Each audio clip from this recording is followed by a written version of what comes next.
det er en sand kunstner, der nu kommer på scenen, nemlig Amir Hussain.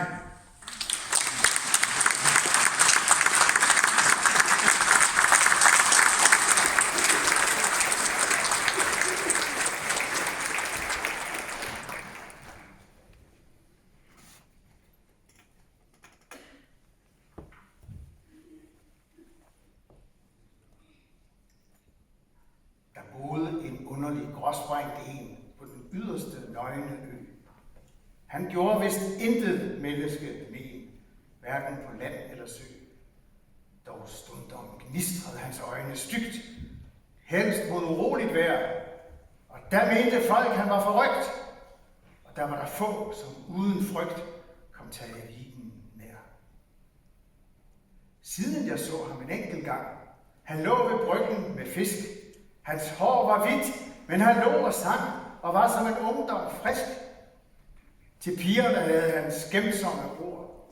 Han spøgte med byens børn. Han svedede sydvesten og sprang ombord. Så hejste han fokken, og hjem han for i solskin den gamle ørn. Nu skal jeg fortælle, hvad jeg har hørt om Tage fra først til sidst. Og skulle det stundom falde lidt tørt, så er det dog sandt og vist. Jeg har det just ej fra hans egen mund, men vel fra hans nærmeste kreds. Fra dem, som stod hos i hans sidste stund og lukkede hans øjne til fredens blund, da han døde højt oppe i de 60. Han var i sin ungdom en vild krabat, kom tidligt fra far og mor, og havde alt prøvet mange privat som yngste jungmand ombord. Siden han rømte i Amsterdam, men længtes nok hjem til sidst, og kom med foreningen kaptajn Pram. Men hjemme var ingen, som kendte ham, der rejste som liden gut. Nu var han vokset sig smuk og stor, og var dertil en velklædt knægt. Men døde var både far og mor, og sagtens hans hele slægt.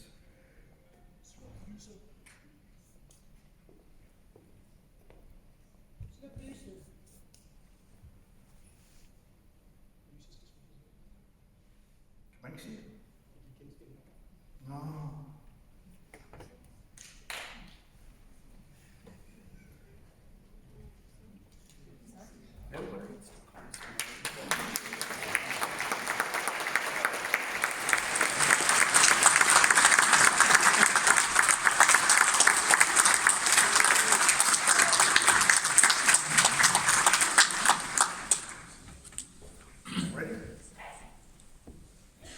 Nu var han vokset sig smuk og stor, og var dertil en velklædt knægt. Men døde var både far og mor, og sagtens hans hele slægt. Han sturede en dag, jeg kan hende 2, men så rystede han sorgen af. Han fandt ej med landjorden under sig ro. Nej, der var det bedre at bygge og bo på det store, bølgende hav. Et år derefter var Tage gift. Det kom nok på i en hast. Folk mente, at han angrede på den bedrift, som bandt på et sæt ham fast. Så levede han under sit eget tag en vinter i sus og dus. Skønt ruderne skinnede som klareste dag, med små gardiner og blomster bag i det lille rødmalte hus. Da isen løsnede for Lindværs bør, gik Tage med brikken på rejs. Om høsten, da grågåsen fløj mod sør, han mødte dem undervejs. Der faldt som en vægt på matrosens bryst. Han kendte sig stærk og ung. Han kom fra solskinnets lysende kyst. Agter lå verden med liv og lyst, og forborgen en vinter tung. De ankrede, og kammeraterne gik med landlov til sus og dus. Han sendte dem endnu et længselsblik, da han stod ved sit lille hus. Han lyttede ind bag det hvide gardin, da så han i stuen 2. Hans kone sad stille og hæspede lin, men i vuggen lå, frisk og rød og fin, en liden pige og lå. Så lakkede og led det til. Der sagdes, at Terjes sind med et fik alvor fra denne stund. Han trællede og slid og blev aldrig træt af at vugge sit barn i blod. Om søndagskvælden, når dansen klang vildt fra den nærmeste gård, sine gladeste viser han hjemmesang, mens lille Anna lå på hans fang og drog i hans brune hår. Så lakkede og led de til krigens år i 1809. Endnu går savn om de trængselskår, som folket da stedtes i. Engelske krydsere stængte hver havn. I landet var misvækst og nød. Den fattige sultede, den rige led savn. 2 kraftige arme var ingen til gavn, for døren stod sot og død. Der stuede Terje en dag eller 2, så rystede han sorgen af. Han mintes en kending, gammel og tro, det store bølgende hav. Der vester har endnu hans gerning liv, i savnet som djerveste dåd. Da vinden kuglede lidt mindre stiv, Terje Vigen rodede for barn og viv over havet i åben båd. Den mindste skægte, der var at få, blev valgt til hans skagensfart. Sejl og mast lod han hjemme stå, slig tygtes ham bedst bevaret. Han mente nok, Terje, at båden bar, om søen kom lidt på tværs. Det jyske rev var vel svært at gå klar, men værre den engelske man og bar med ørneøjne fra Mærs. Så gav han sig trøst i lykken i vold og tog til årene vast. Til Fladstrand kom han i god behold og hentede sin dyre last. Gud ved, hans føring var ikke stor. 3 tønder byg, det var alt. Men Terje kom fra en fattig jord. Nu havde han livsens frelse ombord. Det var hustru og barn, det gjaldt. 3 nætter og dage til toften bandt den stærke, modige mand. Den 4. morgen, da solen randt, han skimte en tåget rand. Det var ikke flygtende skyer, han så. Det var fjelde med tinder og skar. Men højt over alle åsene lå Imenes sadlen bred og blå. Der kendte han, hvor han var. Nær hjemmet var han. En stakket tid, han holder endnu vel ud. Hans hjerte sig løftet i tro og lid. Han var nær ved en bøn til Gud. Der var det, som ordet frøs på hans mund. Han stirrede. Han tog ikke fejl. Gennem skodden, som lettede i samme stund. Han så en korvet i hestenes sund, at duve forbakkede sig. Båden var rykket. Der lød et signal, og det nærmeste løb var lugt. Men solgangsvinden blafrede skraldet. Mod vester gik Terjes flugt. Der firte de jollen fra relingens kant. Han hørte matroserne sang. Med fødderne stemte mod skægtens spand. Han rodede, så søen fossede og brændt, og blodet fra neglene sprang. Gæslingen kaldes de blinde skær, lidt østen for Homborg Sund. Der bryder det stygt i pålandsvejr. Under 2 fod vand er der bund. Der sprøjter det hvidt, der glitrer det gult, selv stilleste havbliksdag. Men går end dønningen aldrig så hult. Indenfor er det som tidligst smult med brækkede bølgedrag. Dit indtager Vigens skægte for, lige en pil mellem brot og brand. Men bagefter ham, i kølvandets spor, jo jollen med 15 mand. Der var det hans grej gennem brændingens hus, til Gud i sin højeste nød. Inderst derinde på strandens grus, sidder min viv ved det fattige hus og venter med barnet på brød. Dog højere skreg nok de 15 end han. Som ved Lyngør, så gik det her. Lykken er med den engelske mand på rov mellem Norges skær. Da Terje tørnede mod bådens top, der skurede over jollen på grunden. Fra stavnen bød officeren, stop! Han hævede et år med bladet op og hugte den i skægtens bund. Spand og planker for hugget brast. Søen stod ind som en fos. På 2 fod vand sank den dyre last. dog sank ikke Terjes trods. Han slog sig gennem de væbnede mænd og sprang over æsingen ud. Han dukkede og svømmede og dukkede igen. Men jollen kom los, hvor han vendte sig hen, klang sabler og riffelskud. De fiskede ham op. Han førtes ombord. Korvetten gav sejrssalut. Agter på hytten, stolt og stor, stod chefen, en 18-års gut. Hans første batalje gjaldt Terjes båd. 10 knejste han nu så kæk. Men Terje vidste ej længere råd. Den stærke mand lå med bøn og gråd i knæ på korvettens dæk.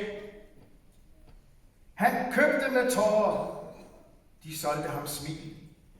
De årede med spot for bøn. De kuglede fra øster. Til havs med ild stod Englands sejrende søn. Da tag Tage Vigen. Nu var det gjort. Nu tog han sin sorg for sig selv. Men de, som ham fangede, fandt sært, hvor fort et noget var ligesom vejret bort fra hans pandes skyde væld. Han sad i prisionen i lange år, der siges i fulde 5. Hans nakke bøjede sig, gråt blev hans hår, at drømmene om hans hjem. Noget han bar på, men gav ej besked, det var som hans eneste skat. Så kom 1814 med fred. De norske fanger og Tage med førtes hjem på en svensk fregat. Hjemme ved bryggen han steg i land med kongens patent som los. Men få kun kendte den gråsprængte mand, der rejste som ung matros. Hans hus var en fremmeds, hvad der blev af de 2, han derinde erfor. Da manden forlod dem, og ingen dem gav, så fik de til slutning en fælles grav af kommunen i fattigfolks jord. Årene gik, og han rygtede sin dont som los på den yderste ø. Han gjorde vist intet menneske ondt, hverken på land eller sø. Men stundom gnistrede hans øjne stygt, når det brød over båger og skær. Og der mente folk, at han var forrygt. Og der var det få, som uden frygt kom Tage Vigen nær. En måneskindskveld med pålandsvind kom der liv i losernes flok. En engelsk jagt drev mod kysten ind med revnede storsejlerfolk. Fra fortoppen sendte det røde flag en dødskrig for uden jord. Lidt indenfor gik der en båd over stag. Den vandt sig mod uværet slag for slag, og låsen stod stolt ombord. Han tygte så tryg, den gråsprængte mand. Lige en kæmpe rettede han greb. Jagten lystrede, stod atter fra land, og båden svam efter på slæb. Lorden med lady og barn i arm kom agter. Han tog til sin hat. Jeg gør dig så rig, som du nu er arm, hvis frelste du bærer os af brændingens larm. Men låsen slap ord og ret.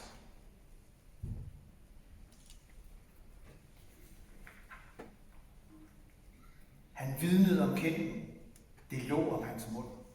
Lige et smil, der omsider for magt. Indover bar det, og højt på grund stod lordens prægtige jagt.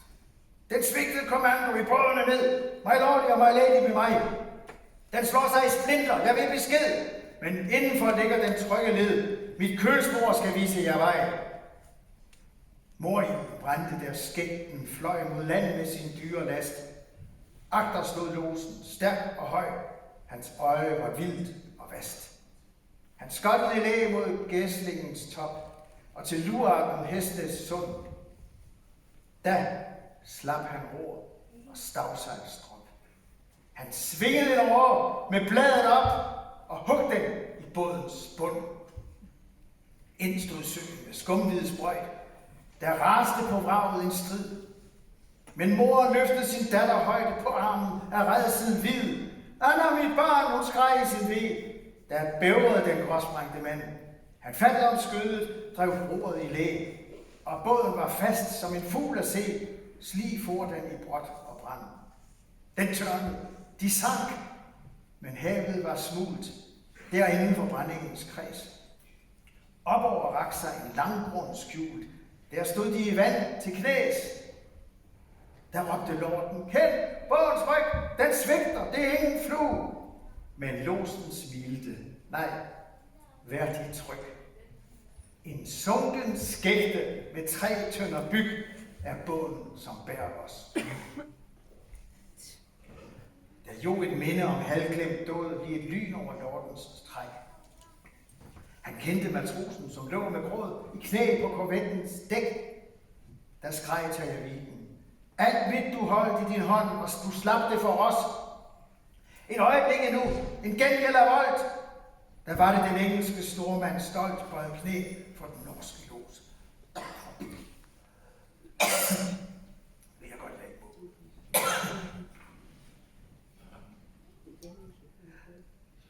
Men Terje,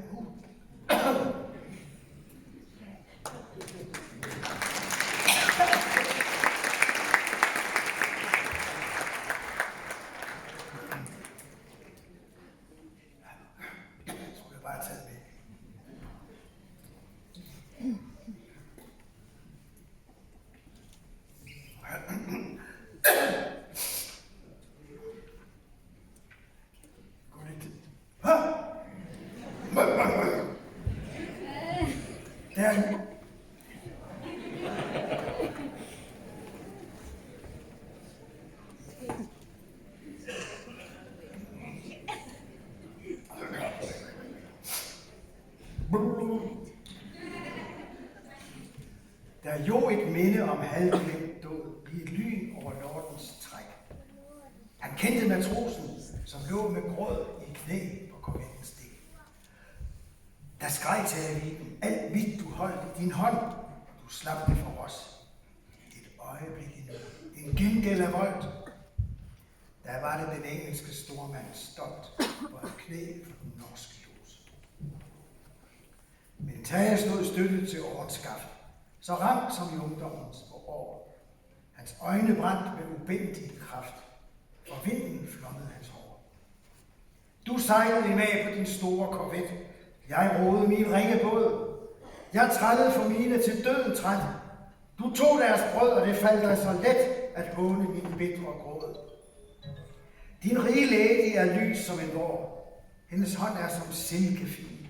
Min hustrus hånd, den var grov og hård, men hun var nu alligevel min.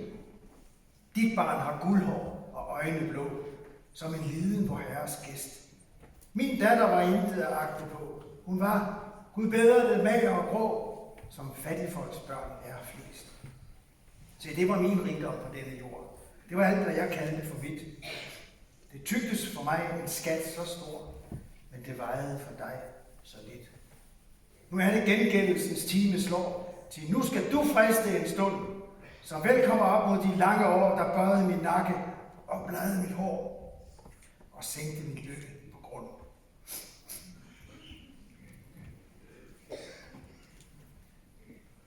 Du begynder ikke også at hoste.